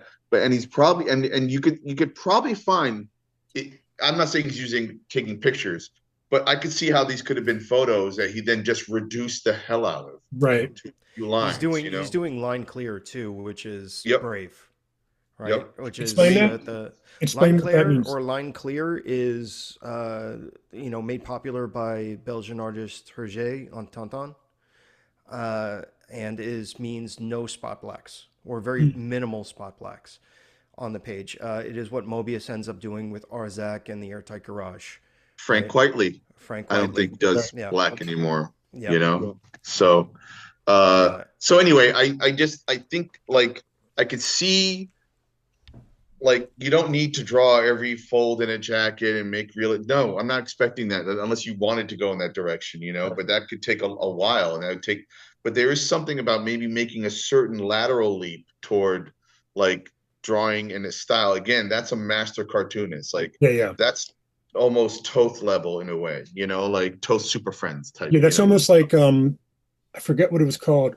Stuart Eminem did these mini comics about not doing sketches at conventions. I forget the actual title of it. that's pretty much the title. Why I don't Yeah, sketch at I like conventions the anymore. exact Yeah. title I don't remember, but like the simplicity of the line on those, it just like just so evocative, so easy to read. They're Yep. gag strips. They're not really comics. Like they're just like one page gags, but like the same principle that you were just talking about with Matt Smith. Um, yeah, yep. Right. and The and again, intention. like Yeah. for me, like uh, Daniel Clowes and Rich Tommaso, like those kind of clarity of line, and not so much Chris Ware. I don't know what Chris Ware is. He's like an anomaly, an alien to me, in terms of like what he does. But it's absolutely gorgeous, and like I don't think that I would ever aspire to anything like that, but like something like that, is nice to look at and just be like, what the hardest part of that book is? How do I look at that book objectively as somebody trying to learn and not Mm-hmm, read it as a story? Do you know what I mean? Like, mm-hmm, mm-hmm. Here's the I thing you do. do. You read it as a story first. Read it for the story first. Whatever book you're looking at, read for the story first. Always, always, always. Never ever look at it as a teaching tool the first time. The Get second the time. story out of the way. Right. yeah, The third time, that's when you go and you start looking at what he does. Because things that I was noticing, Dean, when you brought that up, was shot choices. He's going for far shots, medium shots, close ups. He's got those on every page. He's going for up shots. He's going for down shots. One of the things I tell my students all the time is I use 5 shots consistently on every single Coffee. page. oh, look at that, Yep. son of a bitch, he did it better than me. He's also using the panoramic panel to its strength on that page. A little bit of a Dutch angle, a A little little bit bit of of a a Dutch, turn, right? With a 1 point perspective on that. That's beautiful. It's insane. It's look at this Don't sequence worry, right here. anybody watching or listening right now, I don't understand either. Yeah, right. But like Dutch just angle is your horizon line is like this, and you do that. Yeah, I mean, I know that from film, well, but it's like, Batman 66. It's Batman It's 66. Batman Right. 66. Come yeah, on, So, you know? okay, you guys both love film. You yeah, both love film. You talk about film often. We have talked about film. One of the things that I take from all the time is Casablanca. Specifically, the introduction of Rick's Cafe American, the pan through, and everything that that 5 minute sequence does because it's the movie in miniature. right. But Mm. one of the things that Curtiz does in that, and it's something that cartoonists would be wise to look at often, is he uses these three shots in tandem all the time, which he does panoramic, wide shots, set the scene, medium shots, getting close to see kind of some of the stuff that's going on, close up shots to see people's emotions and reactions. But And he does that's that the again shooting and again and again. that's the Yeah. shooting style of your basics when you shoot a scene in a movie. Those are the three shots. The three shots Yeah. are the Those are your big blocks. everything Yeah, in the those are your shot. blocks. Then you go medium with some hand stuff, and then Right. close in on both of them, and that's what you edit from. And once in a while, you flex, right? Right. Like you might do like a squirrely going down the hall, Right. or like Sam Raimi, blanket, Right. on camera on a blanket, they're running down halls to get that feeling, like Or Scorsese's Tropicana shot, yeah, where yeah, yeah. Well, that's the same. It's Or, like yeah, and yeah. if you want to get fancy with it, you do Nicholas Winding Refn Drive, mm, where you've offset things in the shot, right? Because Oh, now you're do you ever playing with watch? rule of thirds. You're playing with quarters, rather. mm. You ever watch Mr. Robot? No, I did not. Dude, The TV the show? composition, the TV show, the Right. compositions alone, like I'm going to use this screen right now, and I would be talking to you and the other shot, but I'm like over here, like, and there's Yeah. all of this, Hmm. You've or got all like, that blank that's pushing or in. this, like Right. all that, and all I can see in a Mr. Robot shot is that's where the word balloons are supposed to go, Yep. you know. Yep. That But for big some piece reason of it creates negative space. all that Yeah. negative, but it creates tension sometimes, Oh like yeah, to absolutely. have that negative space or to play with, you know, buck the normality, but in a smart way. Don't Yeah. do it just because you're voguing or because you What's decided funny that is day to that win. I don't think we think of it in these terms, but and I don't think any director really thinks of it in these terms. But when you're looking at a screen, it's confined. Do you know what I mean? Like it's so the idea of how much stuff do you fit in there? Like because when you're filming, I've been on sets, and I've done extra work here and there. You don't film just this, like You what's in film the aperture. everything. Yeah. Yeah, like it's the craziest thing. Like and Yeah. going back to that page, the second version I did, the Mm-hmm. that's Dean's baby. We need to put that out again. Well, Fear My Dear is all squares. Yeah. It's all So it's all squares, and I had to, contained. Yeah. and it was my own like Love that constraint, book. Yeah. playing around with space. Like you got a close up, and then from behind, then you see a maze, and he's walking in. Those are four different shots, all in the same constraint of a Your square. color script on that book was so freaking strong. Thanks, man. It was Thank so you. strong. The reason why Vito, I'm talking about like really basic shots, and Dean pointed out that those are your three straight up shots that you will always use, is they are good bases to work off of when you're learning how to tell visual stories. Mhm. Like put them in, they should be in the top drawer in your toolbox, right? The other thing that you really want to work on is your pantomime. Why no script? Why no dialogue? Because you better tell me that story silently before you put words on top of it. Right. If I can't look at that page and go, I know exactly what's happening, I understand what's going on, without any dialogue on it, you are not doing it right. But I would say it's not a pushback, but I'd also say if you're going to add dialogue, tell me something I don't see. Right. How about that? 100%. Because there's two stories happening at the same time, right? Right. And again, I love the unreliable narrator in cinema or in prose or whatever. Yeah. And you can do that in comics. You can lie to people in comics, and that depends on the story and what you're trying to convey, So, like, tell me the things that I don't also pick up visually, like, so that you have, if a picture is worth 1,000 words, then add 1,001, you know, Right. through 1,020, like that I don't get in that panel, kind of a thing. And often that's where personality comes in. Last week when we talked to Mark Wade, one of the things I love that he said is he builds the plane as he's flying it. Right. As a writer, that's insanity, Furiously laying tracks before the train as it's going through Yeah, right. because I'm coming What the into the hell? station. And actually, what's great about that is because it's also keeping it as exciting for the reader as it is for the creators. Right. Sure. So yeah, but I don't know, man. I think Steve's right. Like you do have a certain natural proportional, things. I'm not asking you to go crazy in composition, but I think because you are a writer, you're going to get stuck at some point with just a guy ordering coffee in a bodega. Like now, let's make it interesting. Yeah, no, Well, it's I think past time for Groundhog Day to end and just actually do okay. a new Okay. story. You've got one more on this. Okay. This is from the teacher. So Yep. here's the thing, you do it 3 times, right? Each time you go, when you're finished the third, that's when you go back and you look at the first Hmm. and you go, what did I do better each time? Right? Am I still doing 6 panels or should I? 6 panels, do 6 panels. This is your third and last time that you will do this way.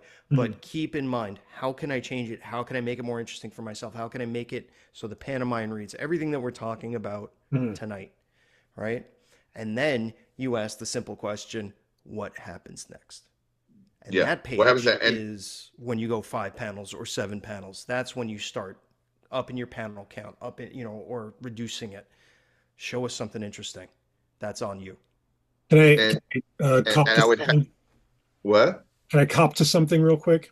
Sure. Yeah. This is my model for that Perfect. last panel. Like I Perfect. seriously just like I can't figure out where the elbow goes. So Well, I was doing this. don't ever do hand in front of the face like that ever again. That's the one thing I will There. tell you never to That's do. something I didn't Always know. always That's a cheat, hard turn the shot to head. to to Yeah. to draw. Even if you point a gun like this, Yeah. It's terrible. and I've Yeah. seen represented, it's really difficult to pull off. Like I think John Cassaday could pull that off, and that's about it.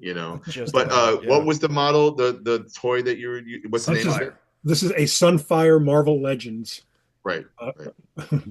so Was it like a 6 or 8 inch something like tall? that. Yeah, it's like 6-ish, maybe like five and a Right, half or something like right, that. but then I would, and also if I may challenge you a little bit in your third attempt, uh, I would almost say you don't need both of those coffee panels, the panels Right. 3 and 4. Mhm. I would almost say take away both, depending on where you want to take the story, because Right.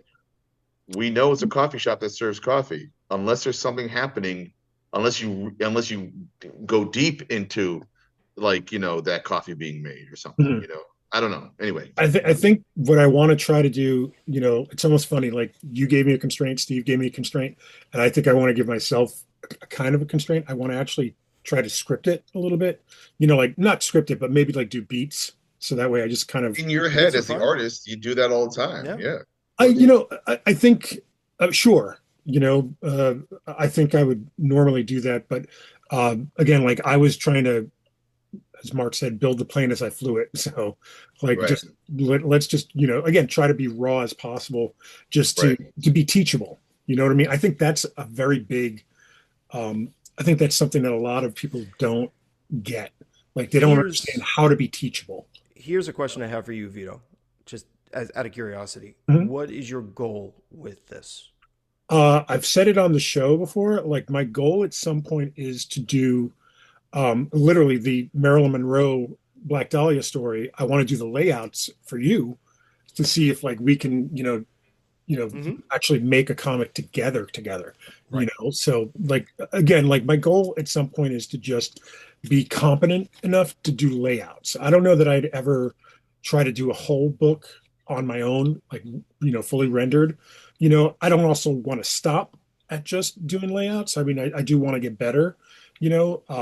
but that's my immediate goal. So I'd lay say out the immediate, like meaning like 5 year goal. so lay out the book. Just lay it out. Just Uh, do it. all right. Well, and so what Steve is saying is, and I think a lot of comic book writers do this, like Grant Morrison, is they Mhm. lay out the book to write it as they're Yeah. writing it. Yeah. So like, why don't you start pick a project? I have two projects for you. One is, uh, first of all, you could never lay out a comic for me to draw. Go fuck yourself. Okay, first of all, how dare you? I, No, but no, I was gonna say is, yeah, start maybe thinking in terms of layouts, for beats or whatever, and they can be rudimentary. They don't have to be elaborate or anything, I, just clarity. But I thought the end goal, Steve, for Vito Hmm. was more of doing. I feel like when a writer draws their story, one of the things that might be expected of them, or a person that could fully produce a comic, is autobio. So I was thinking like maybe do like a Picar, or whatever, an Yeah. autobio short story that you wrote and drew. And I also feel like people who read autobio are more forgiving toward that mm, art, whatever the art style sure. is, if Sure. that makes sense, Mhm. because it's wholly coming from them. So I was thinking maybe he's leaning toward maybe doing like a little autobio type thing. Sure. But Sure. when you're collaborating with other artists, you want to yield to the virtues of their Yeah. expertise as Mhm. well. So I mean, there's also, without being too self-referential to my own work, I never got to finish FCHS. right. It was a story I did based on me and my wife meeting in high school, and like my senior year of high school. So I mean, there's always that. Like that's still sitting around. I Being have able the to finish that. Yeah. I have the And whether next you script draw it, already written. So right, whether you draw it or not, or you lay it out and you do some of the heavy lifting for an artist to work, or maybe hell, it'd be weird like if Sadie got good enough to finish the artwork, that girl that's is going to be crazy, phenomenal. Like you know? she's got. What's funny is she's got all the discipline that I don't have. She Mm. sits and she draws every night. She draws in her sketchbook. She draws on her desk. She draws on her iPad. She's so disciplined at just picking up a pencil and just expressing herself. I don't know how I mean, I think it's safe to say that just being around me and being around comics, being at conventions and stuff, it opened her eyes to a world that Right, maybe I wasn't open to that early in my life. right, right. But yeah, at some point, You're also not probably, and I don't want to assume, but I would say that you're probably not also shying her away from it either. no, not at all. Oh Yeah. my God, no. So Like we get her she's got a whole desk back there. That's her. fabulous. This is our work area. She's there. I'm Fabulous. here. The toilet's there. So Amazing. but I mean, it would be great, like in, 10, 15 years when she's out of high school, maybe like knee deep in college, if we did something together, like that'd be awesome. I would never force her, like if she wants to work with No, me, of she can, course not. Yeah, but of course. I'll do the layouts for her. Who knows? Be the That's great, next man. Mike But I, Mignola I, with I his gotta daughter. say, Art Student League, Yeah. you know, man, they got a winner in you, man. Like you're doing this for free for a friend of mine, for a friend of yours You're my brother. on the internet. Yeah, no problem. Everybody just got a Thank list. you. I mean, seriously. Like, I mean, obviously Dean could do that as well, but and I think you even talked to me about coming in one day, uh, Yeah. like I at want you some point. both. I want you both to come back. I'm trying to get Dean back. We're actively working to bring him into the fold on a regular basis. Vito. Starting off with a workshop, a Yeah. storytelling workshop, Mhm. basically. And I think I'm going to be swinging by your class on Sunday. Yes, you I are. hope to swing by for like an hour or so. So I would let's like. I would like for you to do that, and I would like Yep. for you to come in, sir. Vito. I you tell me when and I'll make the time. Like I think uh generally speaking, I'm usually back uh home, you know, Hmm. uh, Christmas and around my birthday, James's birthday, so June and December. But you tell me when, I'll come up earlier. I mean, I do want to do more shows. I'd love Hmm. to do a Long Island show. I'd love to do Terrificon as well. So that's all basically, you know, All in that. All in that spectrum. right. Yeah. So like, you tell me when I'll come down. Like I'd love to. Sure. I love Uh, talking, obviously. I would But love to have you come in and before talk we to the before we students. you know Yeah. end it and everything, I just want to give you the opportunity to talk about the Art Student League Sure. and just let everybody know how to get in touch if they want to uh, Sure. join up or whatever. www.theartstudentsleague.org. That's our website. I teach comics and sequential arts, and I'm the co-director of the Comics and Narrative Arts program at the Art Students League, along with Andrew Drillin, which is a course dedicated towards comics and narrative arts, where we want to send you through a course of study that when you walk out of the building, you are walking into a job. That's the that's the goal. And you want to get in touch with me, www.thestevewalker.com. You can see my art up there. You can read some snippets from the Black Forge Chronicles and other comics that I've done, such as my short works book. And you can find me on Insta at the same address, the Steve Walker. So And when is yeah. the anthology due to come out this year? Like, isn't there? No, I'm sorry, not the anthology. The festival. Oh, Comic Fest is the weekend of April the. Let me make sure I have the date right, because I have about a million dates in my head right now, and I don't want to get it wrong. It's the same weekend as Ithacon Yes, as it was so it's last year. the 25th, April 25th. That's the day. We will be doing events all that week. We will have free classes running that week. We're going to have a talk in the middle of the week, much like we did last year, Dean, with you and Marty. And by the way, you said something about like how do you break in? Look at what Marty's doing. Like, I was gonna say, that guy. yeah, Oh yeah, when we had You him know, on the show, it was just like a revelation. Him and Russ Kazmierczak, like yeah, two guys I didn't know before the show, and just like I 100% admire those two. Like just their gumption and like I've never met or I haven't met them in person yet, but I've never met two people that you can't tell no to. You no, know what I mean? Like they're just two people that are just like, why can't I? Like yeah. that's how I take them. I just, I'm impressed with Marty's whole like. I put out a book. It didn't do well, so I redrew it and I put it out again, and it did better. Wow, amazing. yep. We're also going to be at Brooklyn Independent Comics Showcase as a school. And in fact, a bunch of my students will have tables there too. So support independent comics because we'll be there in force. And that's the week before. So that's the weekend before Comic Fest. I might have to poach one of these artists for a stray story or something. I can recommend a few. We'll see. Well, I'll meet them first and teach them about writing or something. I don't know. But thank you very much, Steve. I love you to death. You are Oh, thank you, honestly, fellas. one of the 5 or 6 people that I will text. Like, by the way, Dean, you're not the only one that gets bombarded with Instagram reels. Oh God, Steve gets almost all the same ones that you get. Steve, I'm like, we're having a Dude, cold silent war. It's like jihad. It's like some kind of digital jihad happening in my phone. I treat it as like he sends me the most whacked out stuff, and I'm just a straight man in this comedy duo. It's just the two of us making each Yep, other laugh. yep. It's great. Like It's great. it's phenomenal. If I may, I just want to say to both of you, thank you so much for having me on tonight. This Absolutely. was an absolute joy. And I hate you both for making me follow Wade. That's No like way. that's You like did. Prince is going on before you. What? No, Yep. no. You don't understand. We did WWW. Whitney Wade Walker. Oh my Yeah, we did God. three W's. That was on purpose. Oh, look at That was that. on purpose. Well, yeah, we have to Well, have you back on whenever I start actually doing more pages or something, just to really stick it to me or something. I don't know, but For the viewers, as a good night, do you have a page you can show from? Didn't you oh, show me something recently and on the I can show you a page from Black Forge too if you'd like. a Black I can Forge and also Pay the Devil? Didn't you show me something? I I did show texted you Maybe you. something recently. Yeah, I texted you something. I think yeah, last week. send me show that and show Black something from Black Forge. Okay, well, I can show the hmm, what can I show you from? All right, I'll show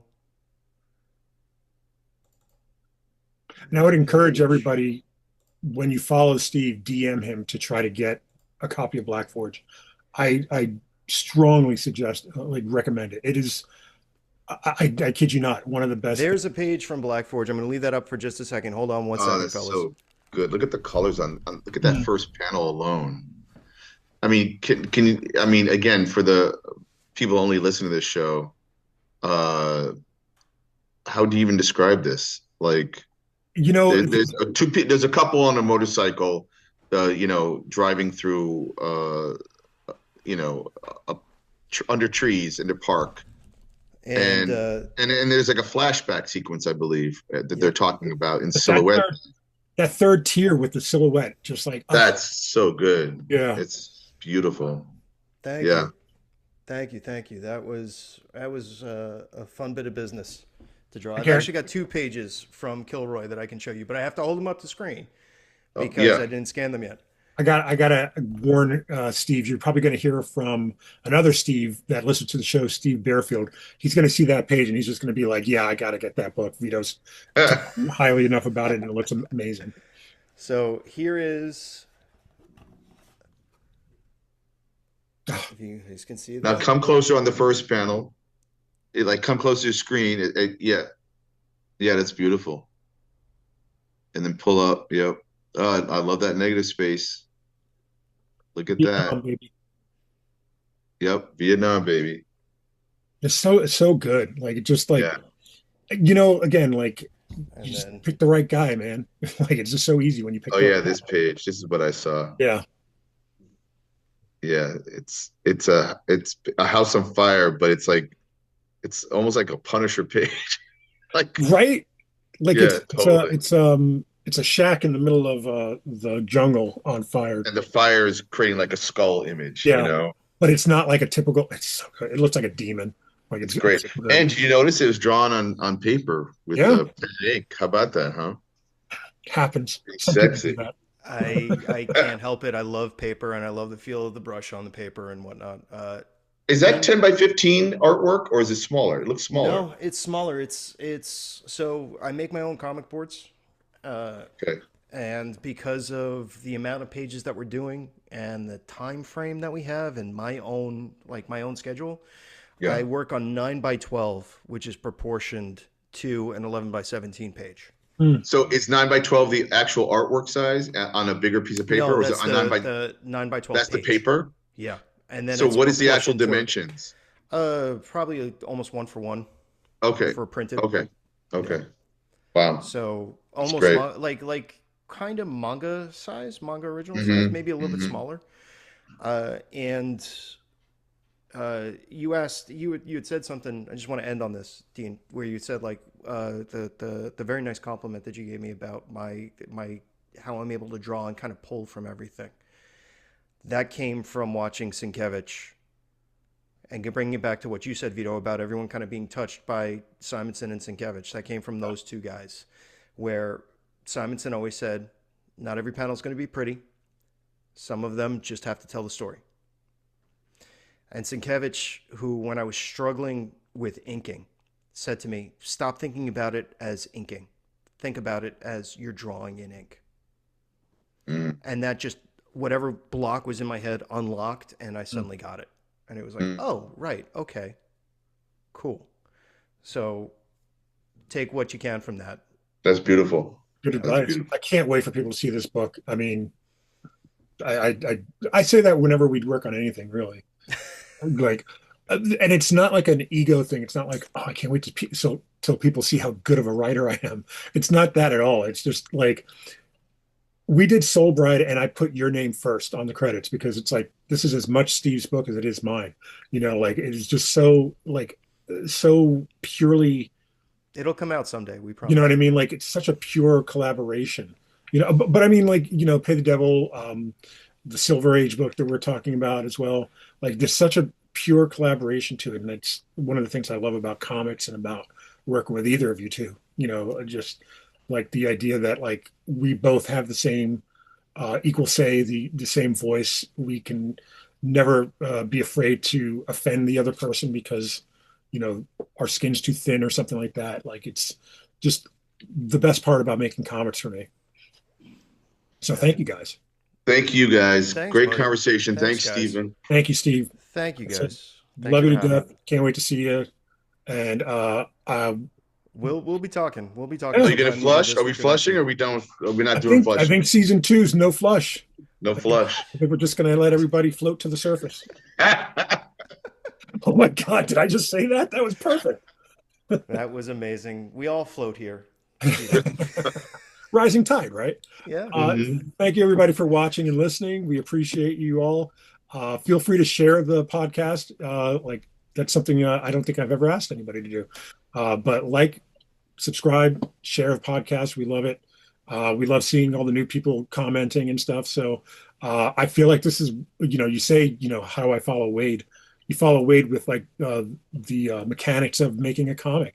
Like that's exactly what we did tonight. I think we taught a lot of people about comics, even through my comedy of errors. But thank you very much, everyone, and we'll talk to you guys next week. Dean, see you next week. Steve, I'll see you soon. Take care. Good night, Peace. everybody. Good night.